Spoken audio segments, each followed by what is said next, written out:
क्या आपने कभी सोचा है कि सभी नेता गांधी की समाधि या राजघाट पर क्यों जाते हैं? फिर अवसर चाहे कोई भी हो। गांधी की समाधि पर जाने की प्रथा कुछ ऐसी है कि आजकल तो जो नेता भ्रष्टाचार के आरोप में सीबीआई की पूछताछ का सामना भी करने जा रहे हों, तो वो भी पहले गांधी से मिलकर आते हैं। पर क्यों? ऐसा क्या है उस समाधि में या फिर गांधी में? आज जैसे जैसे लोगों तक इंफॉर्मेशन एक्सेस बढ़ रहा है, गांधी जैसों की सच्चाई लोगों के सामने आने लगी है। और हम ये बहुत ही विश्वास से कह सकते हैं कि भारत में शायद ही कोई हो जो अपने मन से गांधी का सम्मान करता हो।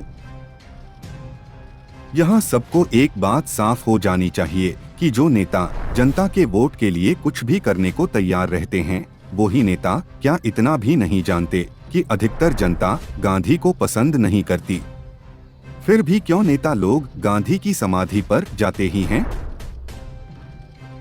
हालांकि हम सब ये जानते हैं कि अधिकतर नेता वोट देने वाली जनता की इच्छाओं का कोई सम्मान नहीं करते हैं। किंतु जब ये नेता लोग गांधी की समाधि पर जाते हैं, तो उन्हें अच्छी तरह से पता होता है कि वो किसकी इच्छाओं का सम्मान कर रहे हैं। आगे बढ़ने से पहले हम आपको एक कहानी सुनाना चाहते हैं। एक बार एक राज्य का बहुत ही क्रूर राजा था। अपनी प्रजा को किसी न किसी बहाने से तंग करना, प्रजा को कष्ट पहुंचाना, ये राजा का सबसे प्रिय कार्य था। राजा को एक दिन लगा कि उसकी प्रजा अपने राजा का सम्मान ठीक से नहीं कर रही। अपनी ठसक और सनक रूपी वर्चस्व का प्रदर्शन करने के लिए राजा ने एक बड़ा ही अजीब काम किया। उसने राज्य की राजधानी के मध्य में चौक पर एक बड़ा सा स्तंभ गढ़वाकर उसके ऊपर अपनी टोपी टांग दी और साथ ही यह ऐलान करवा दिया कि जब भी कोई इस स्तंभ के पास से भी गुजरे तो इस स्तंभ पर लगी टोपी की ओर देख सलाम करके जाए। हालांकि राजा ने अपने सैनिकों को अपना आदेश मनवाने का हुक्म दिया हुआ था, ताकि यदि कोई बिना टोपी को सलाम किए निकलने लगे तो राजा के सैनिक उसे पकड़कर दंड दे सके। किंतु सैनिकों को किसी प्रकार की जबरदस्ती करने की जरूरत ही नहीं पड़ी।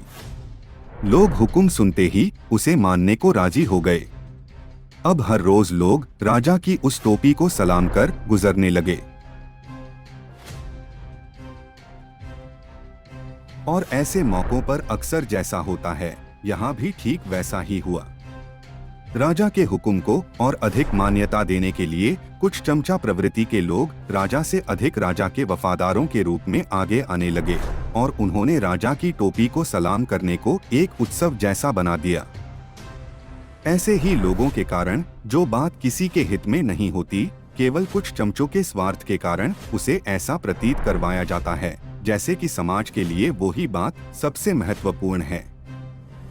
जैसे यहाँ राजा की टोपी को सलाम करना।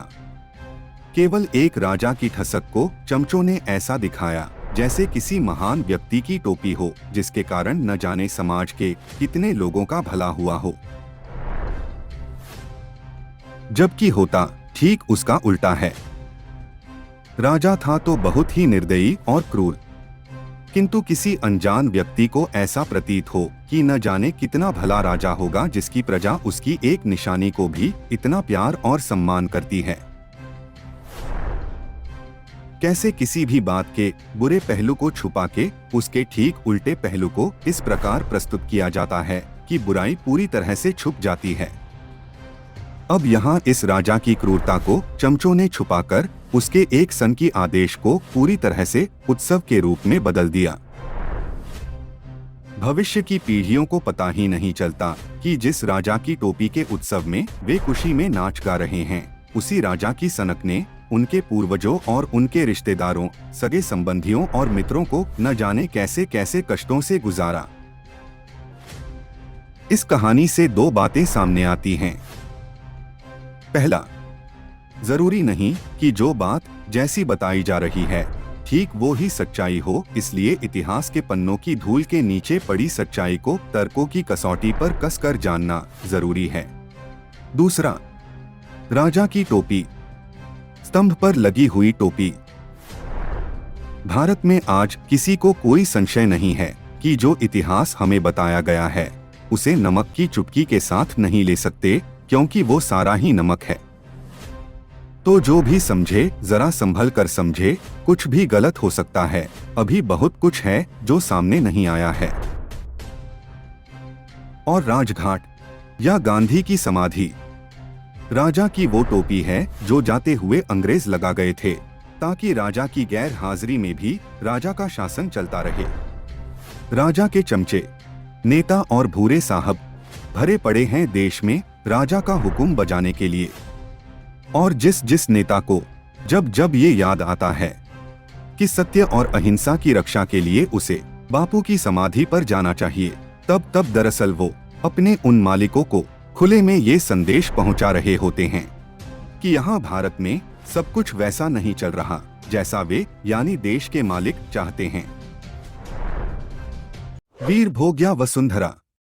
जो साहसी शूरवीर हैं वे ही इस धरती पर सम्मान पूर्वक जीवन व्यतीत कर सकते हैं। वीडियो देखने के लिए धन्यवाद। कृपया हमारे वीडियो को लाइक कर औरों के साथ शेयर जरूर करें।